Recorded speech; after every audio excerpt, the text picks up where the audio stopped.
This is Tyrese Halliburton, and you're listening to Setting the Pace. Pacer Nation, what's going on? Welcome back to another episode here of your go-to Pacers podcast. Thanks for hanging in there with us this week. We hope you all have had some fun listening to our shows before the Pacers get back in action, but it won't be too long because they will be playing the Spurs later today. So I hope you guys enjoy this conversation before that because we're going to be talking our top 10 trade targets. And here to talk with me about that is everybody's favorite co-host, the lovely, the banana smoothie hair, Michael J. Facci. Facci, how's it going? Pretty good. Fresh off a little family vacation in Florida. Come back. I look into one of our recent episodes, the comments, people talking about if I dye my hair. No, I do not dye my hair. There's no color. Only every now and then I'll slip a little gel in my hair, but there is absolutely no hair dye for whoever has been asking. All natural. All natural. And someone did say, if only Facci were a ginger. So, you know, We'll never I know. I think you do look like a ginger a little bit tonight. It must be the lighting. That's what they say. But at the same point, this is I. This is who I am, and no one has to question if there's any hair dye or anything of the sort. I'm back. I'm live, and I'm on camera. He's on camera and he has been digging, baby. I mean, this Oh, shovel has been going deep, deep, deep as we come up with 10. Yes, we did that to ourselves.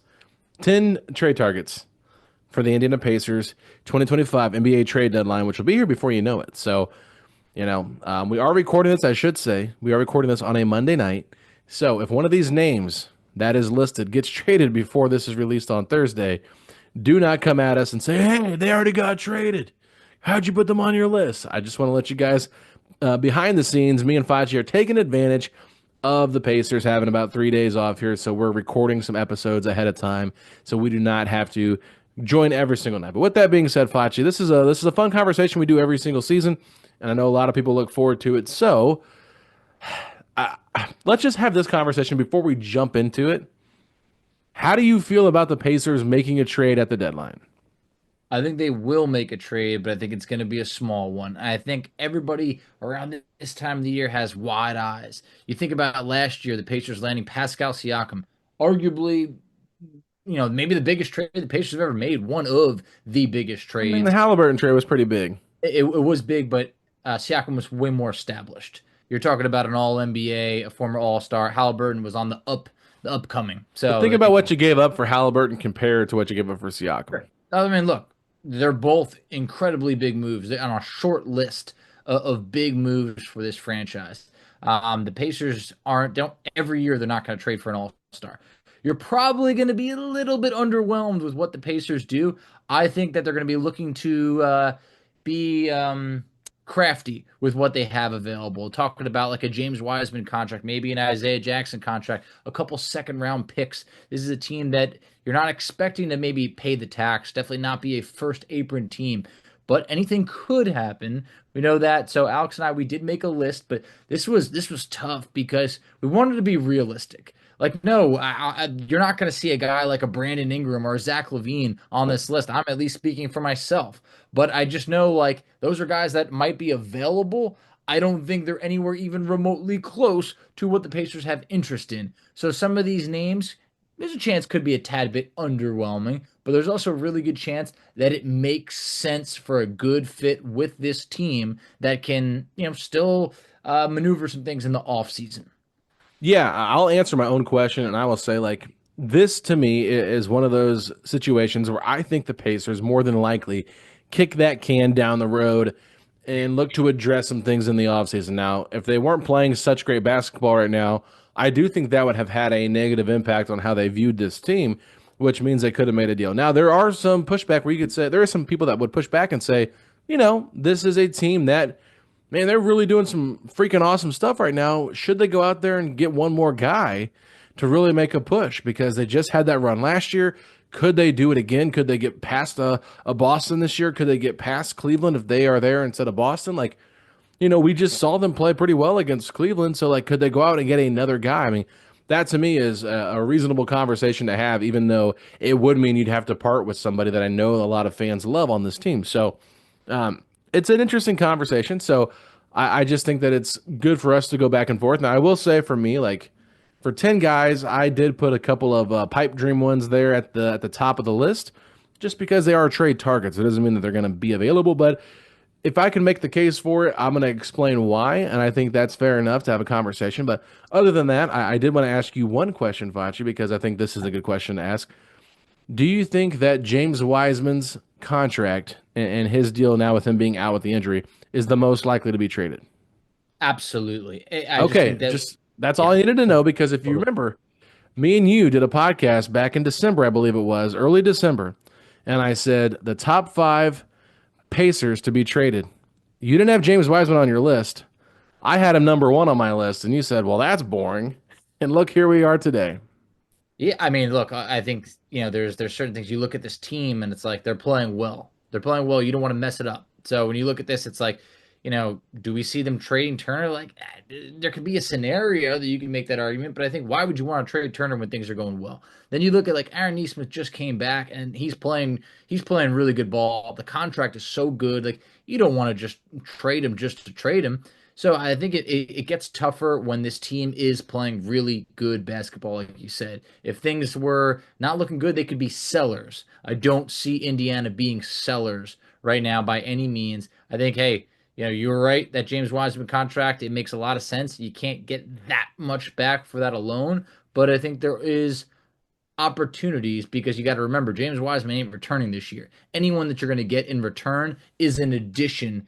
And you could say, addition by subtraction, I guess, but James Wiseman very well may have played his last game as the Indiana Pacer. It's unfortunate, but it's a business and it goes on, and you need to work with what you have. And right now, that is one of the assets, if you want to call it, that the Pacers have to offer. Yeah, I mean, it's very similar last year to what the Pacers did with the Golden State Warriors when they acquired Corey Joseph, right? They got cash considerations and I think maybe a second round pick from Golden State, Mhm. and they waived Corey Joseph immediately.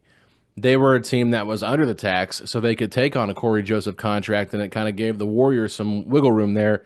But the Warriors did have to give up some stuff just to make it work financially. So I would not be surprised if the Pacers did something like that similarly with James Wiseman's contract, knowing that that second year on that deal is a team option. So teams won't feel obligated to bring him back, which means James will be a free agent more than likely, unless that team wants to keep him for whatever reason and they feel like there's potential there with him. But, an Achilles injury for a guy who's already had a lot of injuries, it's just a big bummer for a young big that, I think a lot of fans were excited about. But with that being said, that kind of sets up where we're at.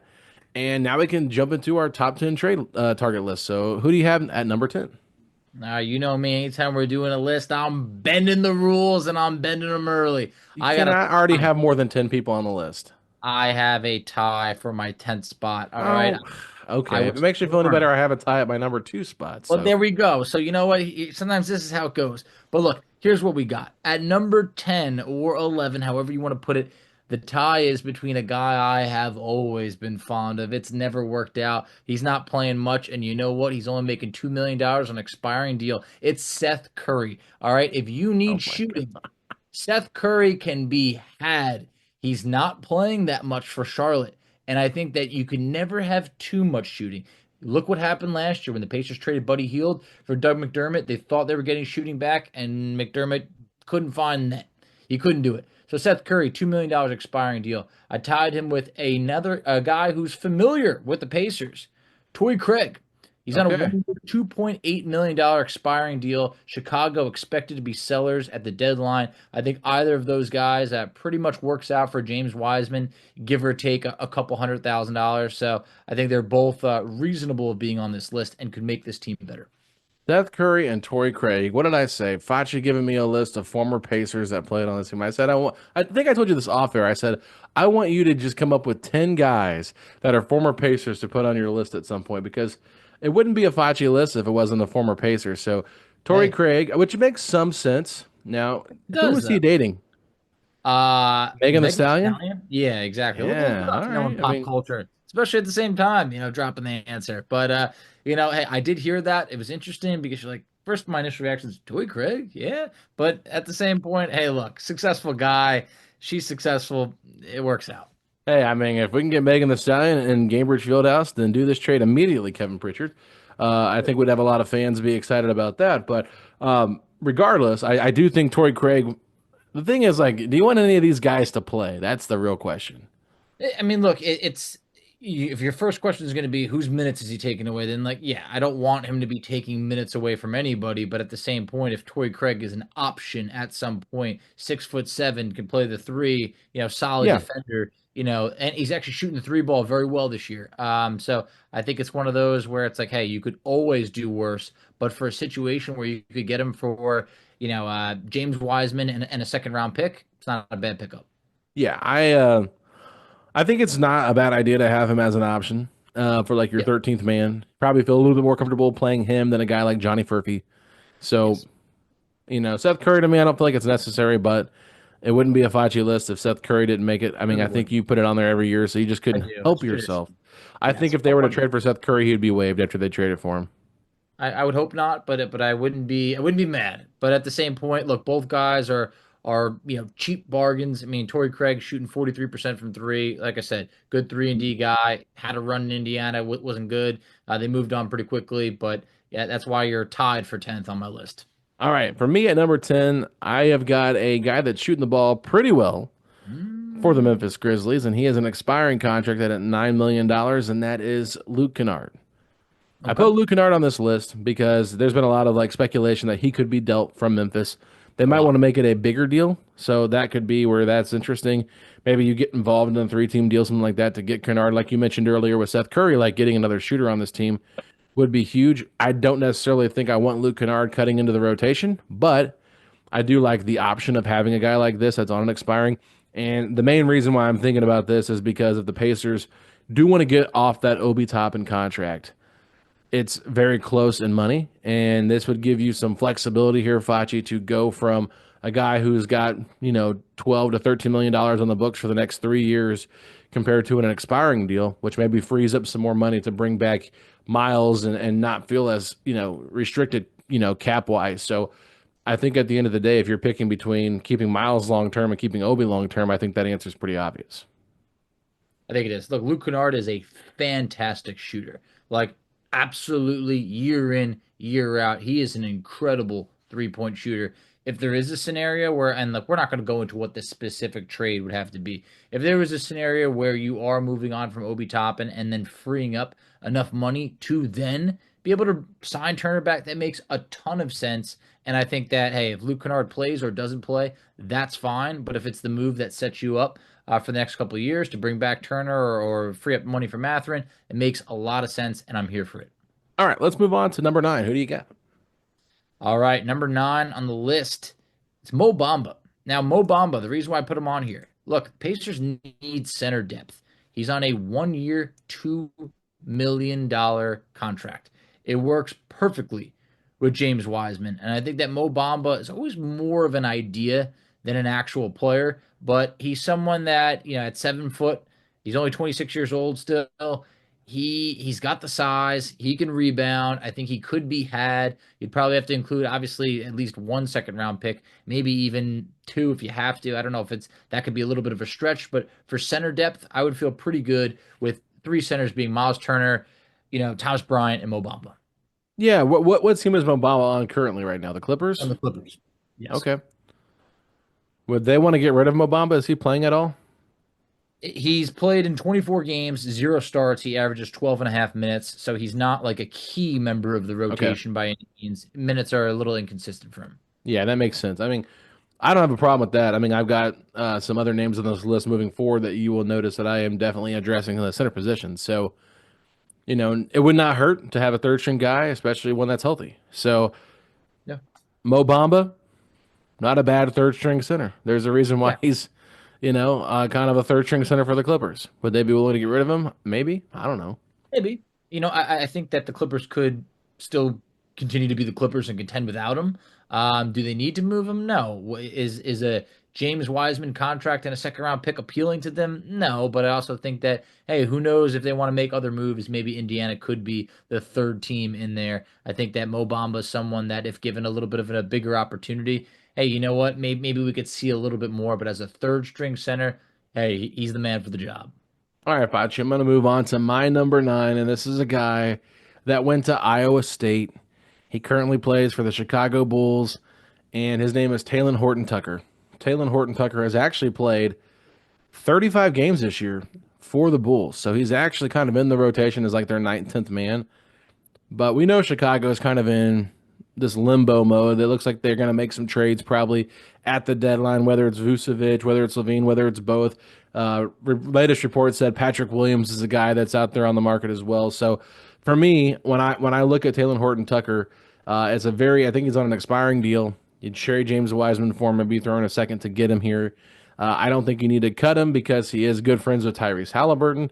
And so having a guy that Tyrese is close with, kind of on like the bottom end of the roster to me is fine. And he's obviously played enough to be good enough. So serviceable player. And I think that it would be nice depth if you needed somebody just to be a body. But obviously don't love him as a player. I think he was good when he was at Iowa State. Obviously, NBA life has not been the best for him, but there's been moments that he's had. So I just like him as like a nice piece because might save you some money, and you end up getting someone that Halliburton is close with, and know that they won't kind of interrupt with that team chemistry that they worry so much about.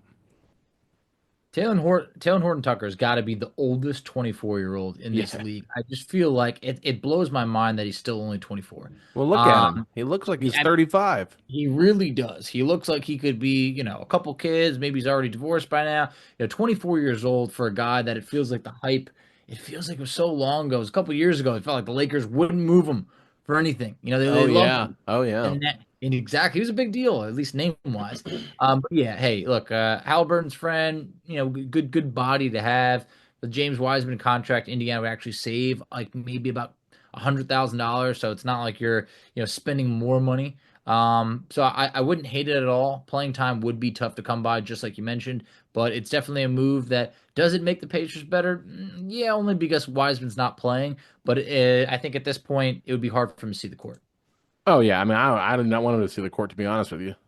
It's just one of those things where it's like you just you do the deal just because there's not that team option. There's a guy that can give you some help if you need it. It's better than maybe going out and signing a guy on a 10-day serviceable guy. Nobody I'm really like, oh my God, I got to see him play. You know what I mean? Oh yeah, no, I definitely hear you on that. So I don't hate it, I don't love it, but I wouldn't be mad if it happened. All right. Next on my list is a guy that we have actually discussed in detail before.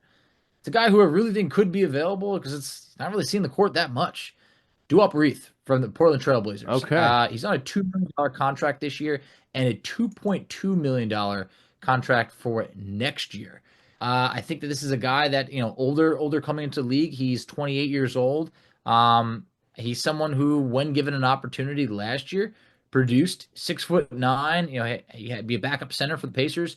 He can shoot it. He can shoot it. Last year as a rookie, shot about 36% from three, which doesn't tell the full story. Averaged 9 points per game. I think this is someone who just simply cannot see the court. He's only playing about 6 minutes per game. Everybody knows Portland has way too many centers with DeAndre Ayton, Donovan Clingan, Robert Williams. Duop Reith is the odd man out. I think if Indiana can acquire him for just the James Wiseman contract alone, I'm all in. I think that if they have to include, Indiana has Charlotte's second round pick. It's protected, I think, from 31 to 55. If you get that up, I mean, that's a pick that's never going to be anything. Go for it. It just kind of goes back to what Keith Smith said about Duop Reith at the beginning of the season. I don't know if you remember that or not, but he was basically just saying like the Blazers really like him and they really don't want to just get rid of him to get rid of him. And I feel like Robert Williams and DeAndre Ayton would be more of the players they would want to get rid of. Yes, I agree. Play Donovan Clingan, Duop Reith can kind of be his backup, and it's much, much cheaper than what they're currently playing that front court rotation. So I didn't have Reith on my list. Obviously, if you've listened to me talk about the Pacers needing to address their backup center spot, I was a massive Duop Reith guy. I mean, I don't know how many times I sent his highlights to people from last year, just being like, you got to watch his film. This guy is really good. And I still believe that. What I would hate for is the Pacers to trade for him. And then all of a sudden he is in the same spot he was in Portland, where he doesn't get a chance to crack the floor, because I think Thomas Bryant has been really good, and you kind of do maybe want that depth just because, like you saw last year, where Jalen Smith didn't have it in the playoffs, Isaiah Jackson did, and Carlisle kind of wrote it out that way. But I don't know. I hope Duop Reith lands somewhere if it's not in Portland where he can actually get an opportunity because I do believe in his game. Hey, I hear you on that. When you're talking about they want to move DeAndre Ayton, yeah, I bet they do. You're not moving that contract in this climate. It's just not Would you happening. trade him for Julius Randle? Would I trade DeAndre Ayton for Julius Randle? Yeah. If Portland could do it, sure, go for it. But do the Timberwolves want to bring in DeAndre Ayton? No, I don't think so. No, I mean, but that It's a, seems like things are going really south yes, with Julius Randle. absolutely. He has been a whiner for years. I don't think that he's happy in Minnesota. Seem to be complaining in New York. I think that you already got Minnesota's, they cheaped out. I feel like they traded Cat because I feel like they couldn't keep up with how much this team was going to cost. And it's unfortunate. You want to win, you got to spend money. And I think that, yeah, DeAndre Ayton ain't getting moved anywhere. But who do you got? Was it Number me? eight. Number eight. You're up. Yeah, I'm this is a up. guy we talked about last week and some trade ideas, and that's Day'Ron Sharpe. I just think Day'Ron Sharpe to me is an exciting young player. He's on the similar contract as Isaiah Jackson, where he'll end up becoming a free agent this summer, restricted that is. So I just like the possibility of him, and I know there's people that actually like him a lot more than maybe the Nets do, because I feel like he should be getting more minutes with the Nets than he is currently because of what he did against the Pacers. Like that was just incredible to me. He could honestly push Thomas Bryant for those backup minutes as well.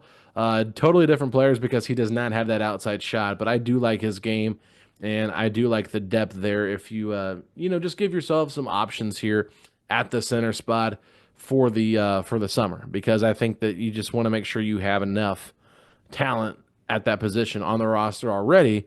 That way, if you do lose Isaiah, if you do lose Wiseman, if you do lose Turner, you have some quality bigs there to kind of bank in. So, Day'Ron Sharpe was my number eight.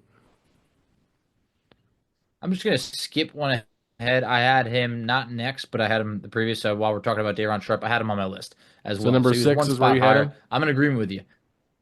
Yes, yeah. So look, $4 million, just under $4 million expiring. I think that he very much can be had. I think Brooklyn's going to look to be sellers. I mean, they still have contracts they want to move. Like they can't finish this year with Ben Simmons on the under contract. They got to figure something out. Cam Johnson they want to move. Day'Ron Sharpe is a player that I think very much can be had once Brooklyn goes full open house, yard sale, whatever you want to call it. So I've been interested. Just like you, I think the fan base is interested as well. Day'Ron Sharpe would be an awesome addition to the Pacers' center rotation. All right. Well, since we're here, let's just go ahead and go back to your number seven because I'm curious. I want to make sure we stay with our tops, our bottom Yeah, yeah, five, yeah. take a break, and then come to our top five. So, who do you have at number seven? I got you.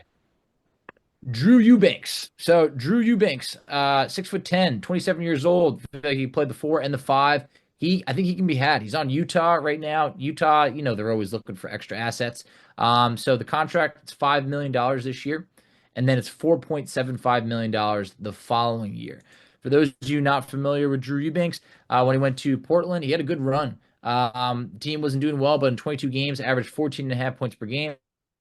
8.5 rebounds. He's someone that has always been a very good shooter. This year for Utah, he's playing about 15 minutes, shooting 61% from the field. He's hit a couple 3-pointers, but he's not a 3-point guy, so don't look into that. He's averaging 5.5 points per game, about 4.6 rebounds. I think that he could probably be had from Utah for whether you want to do Isaiah Jackson and a second round pick or anything of that sort. Yeah, maybe you could get a little bit craftier, but I think that pretty much he could be had for, like you said, like I said, Isaiah Jackson, second round pick, anything of that sort.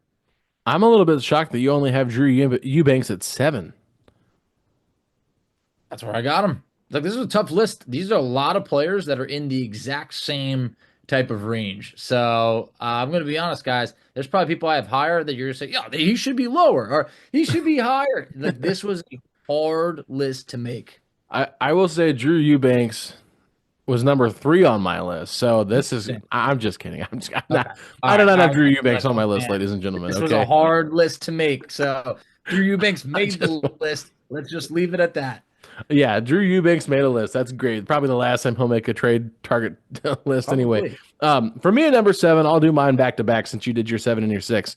For me at number 7, this is where I have, and if you have any of these players ahead of me, don't tell me. I don't want to spoil the top 5 yet. So just keep it hush hush. But for me at number 7, I've got Robert Williams III. out in Portland. I just think that this is a guy that's making around $10 million this year and next year. Obviously, a lot of concerns injury wise. This is a guy that has not been able to stay healthy, but when he's been healthy, he has been very impactful. Specifically, if you go back and look at some of his early days with the Boston Celtics. Now, I think Indiana could use some insurance at center. This is why you're seeing a lot of centers on both of our list because the Pacers are really at two centers right now. That's all they really have healthy. And they kind of play Obi Toppin as their third emergency center. So to go out there and get someone that could make a little bit more sense, I think it's a good idea. I mentioned earlier when you brought up Duop Reith, like this is what Portland probably would prefer to do. There's probably going to be a lot of suitors for him though, so that's what it's going to cost. The cost for him might be a little bit too high for what the Pacers would like to give up. So I don't necessarily like feel super attached to it, but if they could somehow find a way to maybe offload Obi Toppin to get Robert Williams III, it would free up some more playing time for Jarris Walker, who looks like he might be the 11th man out, like that 11th man of the rotation. And it just stinks because I think Jarris Walker's having a really good season. Obviously, you really like what Obi's doing. But at the same time, if you can get off that long-term money with Obi, get a guy that's, potentially insurance if you do lose Miles as well, there's reasons why it makes sense. It's not sexy. It's not like what you want to happen, but it is one of those like, good things to fall back on if everything goes haywire. And, that's how you feel. But I'm sure there's some that would say, are you kidding me? I'd rather have Robert Williams, or excuse me, I'd rather have Obi Toppin than Robert Williams III. And I can understand the logic. I mean, I can understand why you would say that. So, but I don't know. There's something about him that I think is very intriguing. I just get really concerned about the injuries. Look, I'm right there with you. I had him on my list and I took him off because, Okay. it pretty much, if you're going to get Robert Williams, I think you're looking at Obi Toppin. So Robert Williams making $12.4 million this year. Obi Toppin's at right about 12.9. But with that, then I went, why would Portland want to take on that money? Indiana's not going to offer up a first round pick by any means. Then it starts to get, okay, what promising player are you going to part with? And I went, I don't know if we can do it. So I could see both sides of it. Like, does Robert Williams make this team better? Yes. Do I love the fact that he's still under contract next year when Turner isn't, in case you can't bring back Turner? Yes, I do love that. But I just started to be like, I don't know if Indiana's going to part with something of significance for Robert Williams this year. Maybe in the offseason, but maybe not this year. But I'm right there with you. I was halfway there on Robert. Yeah, I debated it. I mean, I was trying to figure out where I wanted to put him on this list too. Like, I actually think I wrote him down at 10 at first, then kind of shuffled things around just because I feel like overall talent wise, he's probably better than my 10, 9, and 8 that I mentioned. So I felt like I had to do that. Now I will quickly get to my number 6 here, Facci, and that is a surprise. Actually, this is probably going to be the biggest shocker, probably maybe not the biggest, but one of the biggest shockers on this list. The Houston Rockets are a team that has a lot of young players that are begging for playing time, and they have risen all the way to the number 2 seed in the Western Conference. Like, Ime Udoka has just figured this team out, and one guy that you can kind of tell is not loving his spot. And I don't know how much time there'd be here for him, but I would like to take a risk on this young player. Someone the Pacers tried to trade for in the draft before they selected Ben Shepherd. That's Cam Whitmore. So I have Cam Whitmore at number 6. Look, I would love Cam Whitmore in the draft. I thought that would have been the finishing touches on that draft if they could have gotten Cam Whitmore. But it just didn't work out. I think he shouldn't have slid as late as he did. I did hear that he was unhappy in Houston, and I think he's gotten a little bit more playing time since. But if they were to depart with him, I would absolutely be interested. It just comes down to like, man, what would that even cost? Because he is still so young. And I think that Houston doesn't need him, but he is a luxury for them. It's like you'd have to be able to pay up because the talent is definitely there. So I would be very intrigued, but it's one of those where Houston's going to have to part with someone at some point because they want to win and they can't win and develop talent. And that's usually when a couple guys get dealt somewhere. Yeah, I mean, and honestly, like he could be a little trade chip that they want to use to go out and get a bigger fish because they've been linked to some names. Like they've been linked to Jimmy Butler, they've been linked to De'Aaron Fox. So if like they wanted to go be big players and go out for one of those names, like could one of those guys become available? And I think those guys like a Cam Whitmore is the name that really sticks out to me the most with that group right now. I could see them being like a piece that gets moved to like Sacramento if they went for De'Aaron Fox. I would be a little bit surprised if they got rid of Atari Eason Amin Thompson. They really like what those two have brought to the table. Jalen Green can't be traded right now because of his new contract. So, and I think that they really like him. And Dylan Brooks to me is like really a big part of their defense. So it would probably be Fred VanVleet plus stuff. So, to me, it's just kind of interesting to see what they would do. But I mean, if they're looking to make a move or something and he's just really unhappy and they want to find a way to get rid of him or maybe find a solution for a trade here because I do have Steven Adams contract as well that you could pair with Cam Whitmore. I mean, there's options here if you wanted to make a deal happen. So that is the bottom 5 of our top 10 list. Let's go ahead and take a quick break and then we'll come back and do our top 5. All right, everybody. Hope you guys enjoyed those advertisements. They're brought to you by the lovely Blue Wire Podcast Network. And if you, for some reason, push that fast forward button, go ahead and rewind that and listen back because you never know what you could be missing out on. So, anyway, I know you guys are just dying to know who the top 5 trade targets are for us. So we're going to go through this quickly. Facci, at number 5, who do you got? Look, I don't think he can be had because this is a team that has things going well. But what about Luke Cornett? You need a backup center, and right now at 7'1", Luke Cornett's playing well. He's averaging about 5 points per game, 5 boards, shoots extremely efficient from the field. He's someone that I think is a good shot blocker. Has been averaging over a block a game for the last few years. I just think, why does Boston have any reason to trade him? But if you could bring in Luke Cornett, I would really love a pairing of Miles Turner, Luke Cornett, and Thomas Bryant. And just to get into specifics real quick for the contract, it's $2 million expiring. So it doesn't cost much at all. If you want to give Boston a couple second-round picks and James Wiseman, you could pull this off. But I think it's Boston that says no. How many games has he played this year? Luke Cornett has played in 36 games. He's someone who only 4 starts. He's not a starter. Plays 16.6 minutes per game, so he's someone who's involved in that rotation, and that's why I don't think Boston would part with him. Yeah, that's kind of how I feel too. I feel like Luke Cornett is very valuable to them, where around the league he might not be as valuable, but to them he really is. And then you think about Kristaps Porzingis, who is often hurt, Al Horford, who is older, who you don't want to put a lot of wear and tear on. Who's the other big man that they have on that roster that was really good against the Pacers earlier in the season? I'm forgetting his name right now, but he was very active, and I felt like he completely changed the game.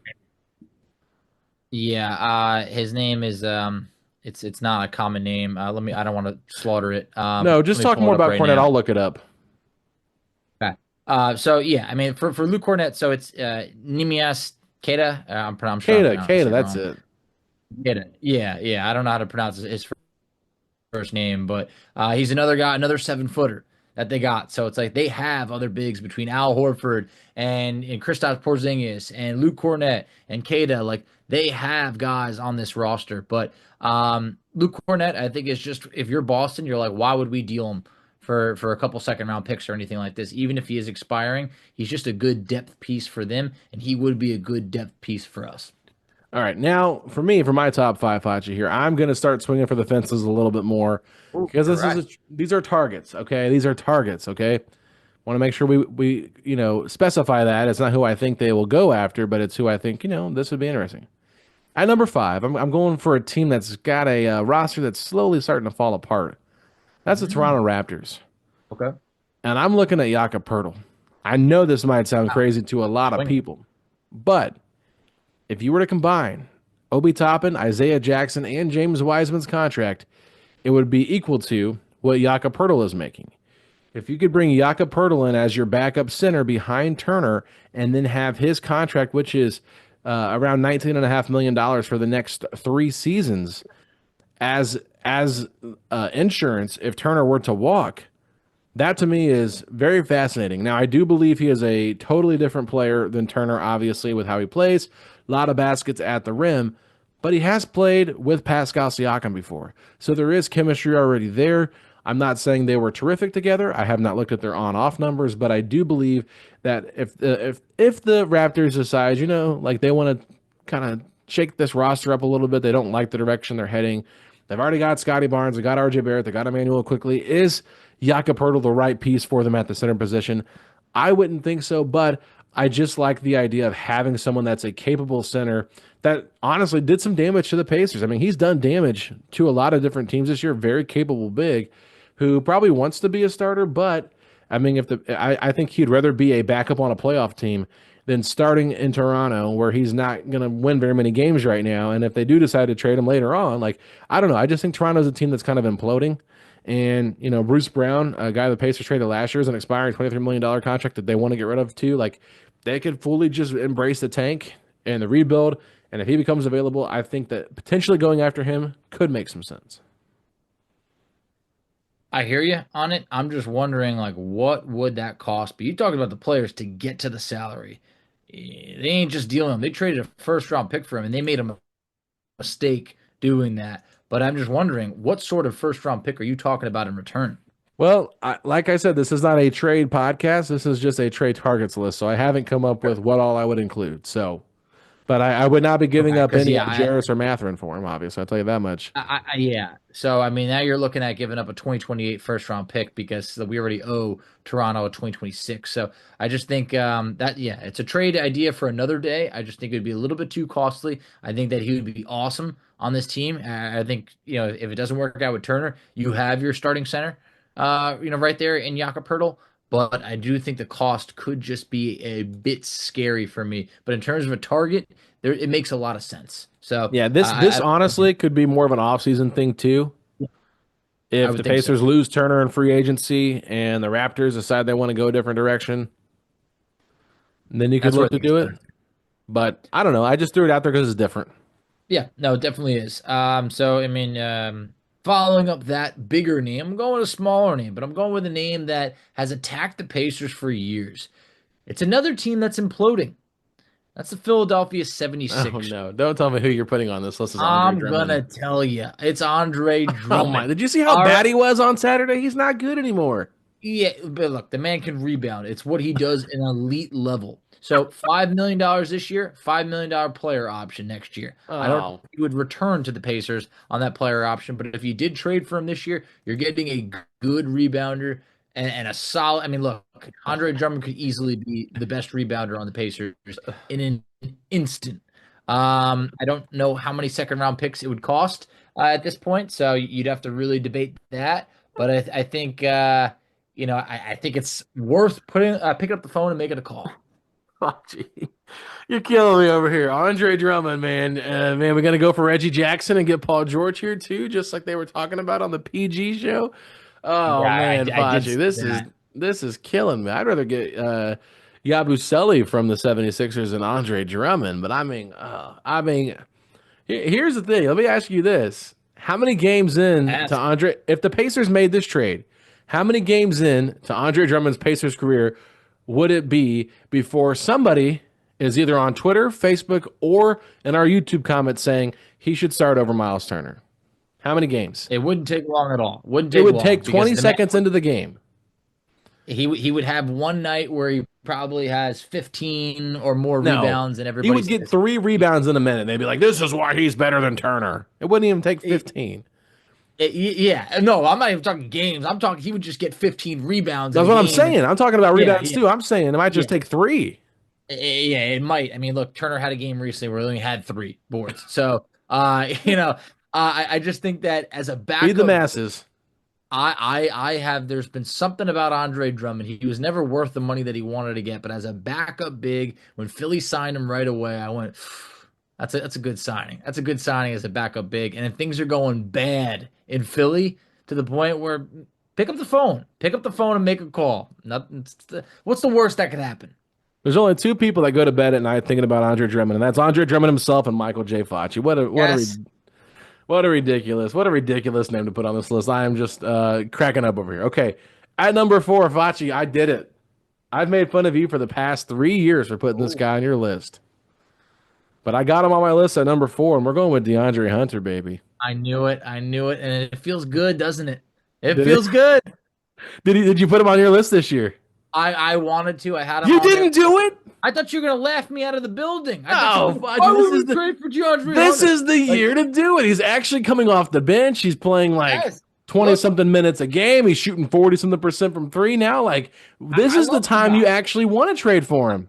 If we weren't playing that good, I would be saying, you know what? Smash the emergency glass. We need DeAndre Hunter because he's having like a career year. He's been unbelievable. part of the reason that swayed me was the Hawks are actually playing good. If Yeah. they weren't playing good, I thought it'd be, look, he could be had. The last couple of years, they've been calling other teams to say, well, what could you give us for Hunter? And now all of a sudden, like they're right behind us in the standing. So to me, it felt like this wasn't the year, but the last few years, that's been the time to go after DeAndre Hunter. I stand by that. You pick up the phone and you say, "Hey, is DeAndre Hunter available?" They would say, "What's your price?" They would have a conversation with the Pacers. This is why it's called I a think so. trade targets list. You Yeah, call and ask. That's the importance here. I think he would be a very nice piece with that he bench would. unit. He would. I I mean, can't look, believe you don't have him on your list, but instead we got Andre Drummond. I can't even imagine who you have at number 3 now.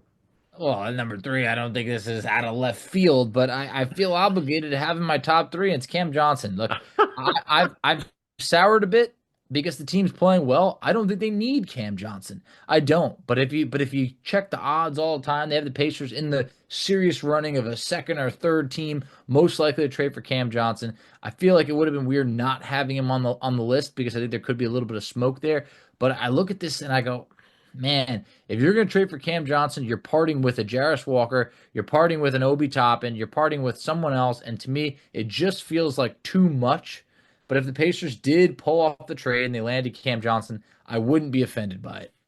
Yeah, because we just had this conversation and I kind of explained why I don't love doing it. I didn't have him on my list That's fine. because I don't like it right now. I like it maybe in the future, I agree. but I just to me it's like I don't know if you saw it or not, but on our Cam Johnson YouTube page, one of the Nets fans was listening to our show and they said the second guy, which was me, is making a bunch of unrealistic trades for Cameron Johnson, and I just replied, I said, your expectations for what Cameron Johnson should be getting back is a little bit too high. I said everybody would have laughed last year if we would have thrown out a trade idea like the Pacers and the Raptors ended up coming up to. If I were to say, oh, yeah, for Pascal Siakam, we're trading Bruce Brown, we're going to get the Pelicans involved and trade Kyra Lewis Jr., and we're going to give him Jordan Nwora plus 3 picks, people would say, are you kidding me? That's all we're getting for Siakam? That's a joke.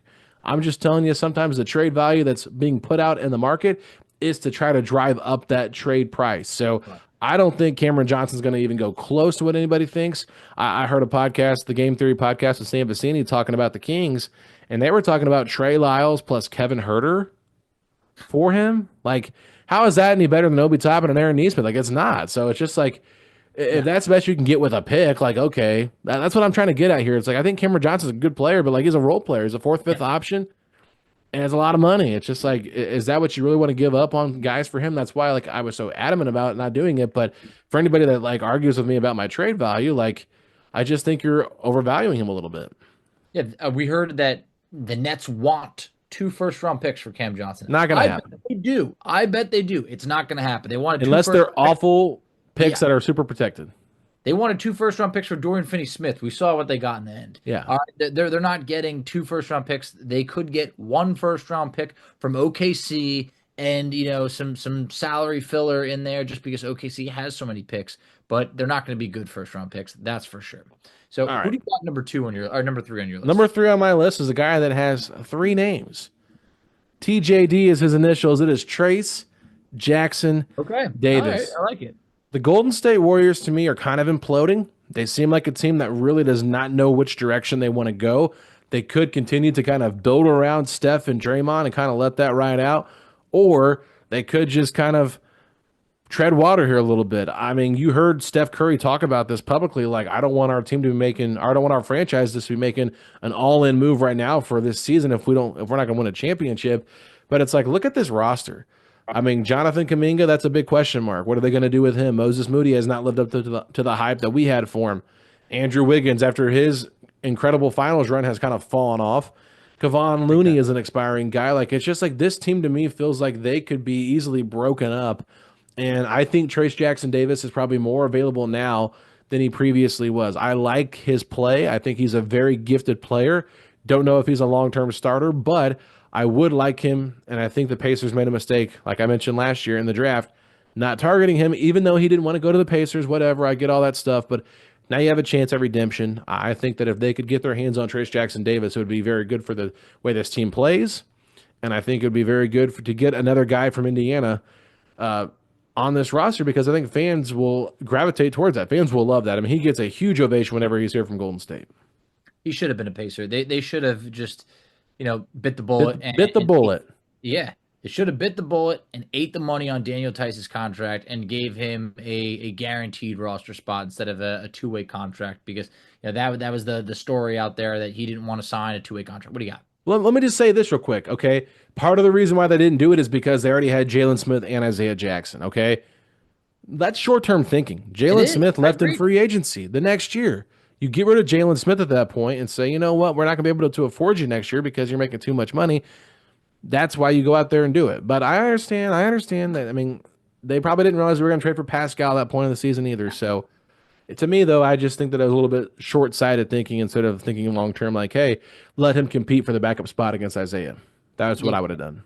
And you want to know what 6 years of podcasting together gets you? It gets you chemistry because the next guy on my list is Jalen Smith. All right. Oh my God. Right, yes. Here's how it happened. Another former Pacer. And I'll tell you Oh, what. Look, God. Jalen Smith, we look at it right now, and it's just like he's on Chicago.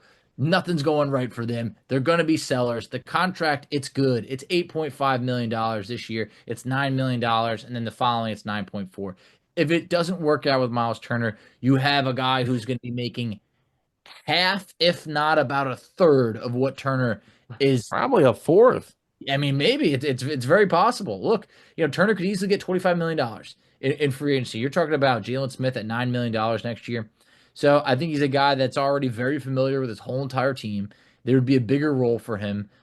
Instantly just becomes the backup center. There's no Isaiah Jackson to compete with, right now, or who knows if he would even be, most likely he's included in the deal. But I think for Jalen Smith, it's a guy that you know what you're getting. And I think for the cost, you have him under contract for the next 2 years. That's why I have him at number 2. And I'm going to be honest, I almost had him at number 1 on my list. I'll just say this. Say it. If Thad Young were on a roster, Oh, man. Facci would already have given out an honorable mention shout out, okay? That went on for a couple of years. It really did. But that ship has officially sailed. I think there was actually a hole in the sail, and the ship kind of went under. But look, Thad, I appreciate you. Yeah, Jalen Smith, I actually like. We've talked about it before off air. I think more than we talked about it on air about like, could they realistically trade for him? Like, I don't know. Like, it's not like the end of the world to see that happen, but I just don't think that it's necessary. For me personally, but I do like the option. Maybe you do that next offseason. Maybe. If Turner walks, then you maybe try to target him because he I played in your agree. system. That way you're giving him a bigger role. Like, it's like, hey, we want you to be more of our starting center instead of like, well, you can still compete to be the backup. It's like been there, done that. I can't imagine Jalen Smith being our starting center. I know. It's Does not make me feel good.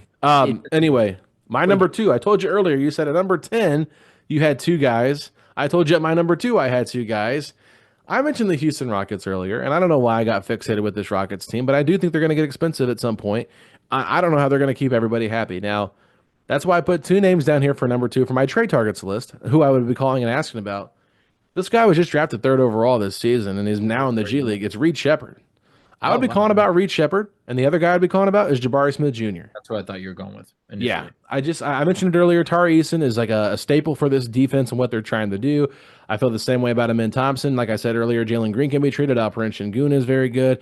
I think he's already signed his new deal, if I'm not mistaken, or maybe he hasn't yet. Maybe he's still a free agent coming up. But regardless, I just think that if Reed Shepard is already like in the G League and if he doesn't fit Udoka's style, could the Pacers make a deal there that could make some sense? Would the Rockets be willing to do like Reed Shepard for Aaron Nesmith and a first-round pick from the Pacers? Because Aaron Nesmith would fit perfectly with Udoka's system. He already played under Udoka as an assistant coach back with the Celtics, so he's very, understanding of what he could do.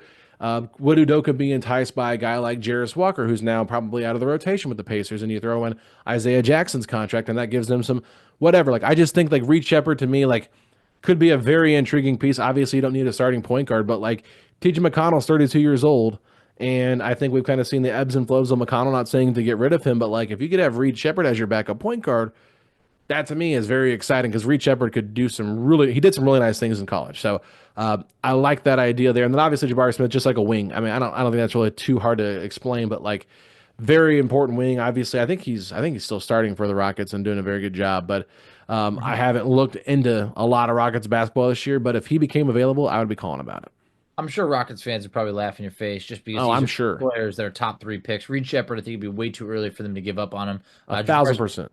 Jabari Smith Jr., I think probably more likely to be had because he would be due a contract and you still aren't 100% sure what he is or how good is he as it relates to Şengün. He did sign his contract. It's a big one, 5 years, $185 What million I dollars. thought. Okay. So yeah, he's under contract, but I would be happy with either player. I think Indiana is the type of destination where Jabari Smith Jr. could maybe reach his full potential. It would be a lot of fun, but another one of those guys where you got to decide between winning and developing talent. So it would be interesting. But number one on my list, this is probably going to be an unpopular pick. I've always felt this guy's a quality big, more of a good backup big. It's Jonas Valanciunas. Now, here's where I'm Number at. one. Number one, here's where I'm at. Washington will move this man. They will move him, and he will be had for pennies. That I can promise you. He was the definition of we need to meet the salary floor when they signed him to a 3-year, $30 million deal. It's $9.9 million this year. It's $10.4 million next. The following, it's $10 million. He would immediately be the best rebounder on this team. It's insurance for Turner. Valanciunas is someone who has developed the three-point shot, later on in his career. He's always been efficient, averages 11.7 points per game, 8 boards, shooting 56%. He does it in under 20 minutes per game. He does not need a big role. At times, he's been able to be a 36, 37% three-point shooter in this league. He's not Miles Turner by any means at all, but he is someone that would immediately, if you're talking about Turner, Valanciunas, and Thomas Bryant this year, all of a sudden Indiana goes from having one of the worst center rotations to all of a sudden, hey, that is pretty appealing to me. Facci, you're gonna hate me, but I hate this. I knew you'd hate it. I knew you'd hate it. And I'm sure you're probably going to get people on your side where they're like, oh, that's a 10. I don't have to get anybody on my side I with know this you'll one. send some text. I know you will. I'm But not sending any text. it's okay. Here's the thing. Jonas Valanciunas is your number one trade target? You want to give up Obi Toppin for a $10 million contract? You just talked about Reed Shepard. The Rockets would block your number. I'd rather get blocked, and I'd rather get blocked for calling about the third overall pick than calling about a guy that I don't even want to pay. I don't think Jonas Valanciunas is good anymore. Not good anymore. I mean, he's a backup center who's a good backup center. He immediately Can't even guard in space. He would get absolutely crushed. Yeah, look, I'm not talking about he's your starting center if I'm not even saying starting. I'm just saying I'd rather have Thomas Bryant at his contract than Jonas Valanciunas on his. Okay, well, you can't have Thomas Bryant alone. You got to have someone else there. So What do you mean? Who would you rather have as your backup center? for this year? Yeah, if you had to pick, contracts aside, who would you rather have? Jonas Valanciunas. I'd rather have Thomas Bryant. Okay, all right. I'm sure there's a little bit of the IU in you like that. I don't. No, it's because he can spread the floor and he can defend. Yeah, he's good for what he is, but like is Thomas Bryant? I mean, immediately Valanciunas in under 20 minutes is averaging 8 rebounds per game. He's always been a good rebounder. Rebounds are overrated. Sure, okay. That he's always also been a solid, 15 or more points per game guy. This is a backup center making under $10 million. I'm just saying. I'm just saying. Every single time that I've seen Jonas Valanciunas on a team that's having success, they get rid of him because he's not a long-term fit. Yeah, he's too much of an eyesore out there with what you're trying to do. So, I apologize. I can't get behind this one. I think if you would have had him and Cameron Johnson switch, that would make more sense. I'd rather give up guys like Obi or somebody like that to get someone that's going to be a quality player than a backup big like that. I think it would cost too much to get Cam Johnson, and it wouldn't be worth the squeeze. I think you would still have to get rid of Obi Toppin's contract to get Jonas. Not necessarily. And you're not going into the tax. You could make this work in certain scenarios. I'd have to see. I mean, look, if the Pacers are willing to pay a little bit of the tax, then yeah, you could. Because if you but they're not going to do that for Jonas Valanciunas. They already got Thomas Bryant. All right. What do you got number one? I'm sorry. I'm not trying to poo-poo okay. too much. It's just I don't see the same thing you do. Okay. I'd rather have Duop Breath. I'll just be honest with you. Well, yeah, sure. I mean, $2 million. Yeah, 10. Sure. Number one for me, this is a team that's imploding as well, and I don't know what they're going to do with their roster. I don't think he's going to be available. He is currently hurt right now, but I think if this is the guy they could get, I'm calling for Herb Jones. I think Herb Jones would be a perfect fit for this Pacers team. and he could play some small ball five at times. He's just very lengthy. I know the Pelicans got Zion back, but there's talks about maybe trading Zion. Brandon Ingram's on an expiring, and they could trade McCollum. Obviously, the DeJounte Murray trade hasn't been great so far, so I just feel like if this is a team that's willing to do something, could they part ways with him? Could they say, you know what, we need to just kind of rebuild again? Pacers could give them a lot of picks moving forward if they really want Herb Jones, because I think a healthy Herb Jones could kind of be a difference maker for this team. So that is who I looked at for my number one, because I'm like, if I'm going to put somebody at number one on my list that I feel like is like a difference maker, I got to put Herb Jones, someone like that, on my list. Trey Murphy the third's not eligible to be traded because of his poison pill contract, so I might have had him on my list too, but that's why I put Herbie there. Yeah. See, like I could have put guys like this, but I also want to be more realistic. Like Herb Jones, who was just on the all defensive first team last year. We're like pinching pennies out here. We're not gonna make this big trade for Herb Jones at the deadline. I thought of it more of like realistic targets. I don't think there's a scenario where the Pacers are trading for Herb Jones at this deadline. So of course he's a much better fit and all of that, but we would have to be ponying up 28 first round pick, definitely, probably Matherin, you got to make the salary work.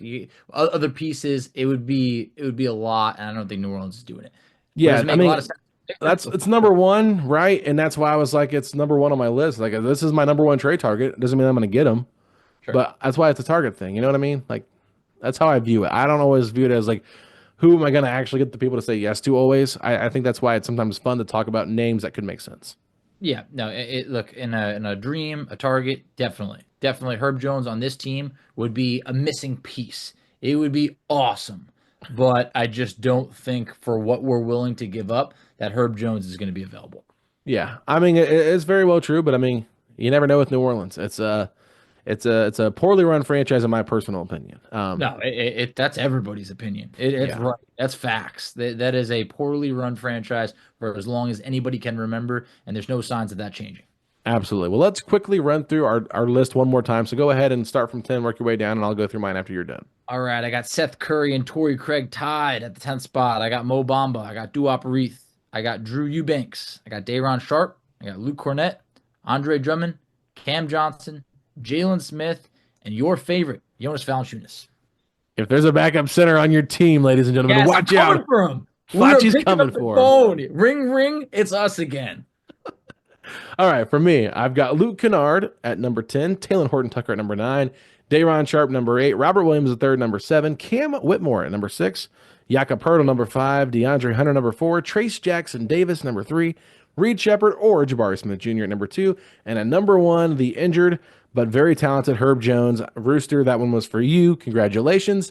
This is your Setting the Pace top 10 trade targets, and I believe we only had one layover here, or one commonality, and that was Day'Ron Sharpe. So that did surprise me. I thought we would have more. I'm not going to lie. I thought of Rooster when you said Herb Jones, too. Yeah. I know how much he's wanted Herb Jones, and rightfully so.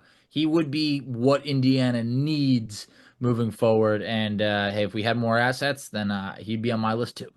Whether the Pacers make a trade or not, Facci, I think we all would agree with this. We just want this team to win, and we don't want to make any stupid trades that would ruffle the feathers of this group moving forward. So with that being said, if you're hoping the Pacers can continue to keep playing great basketball like they've been doing since 2025, hit me with those 3 words. Let's go, Pacers.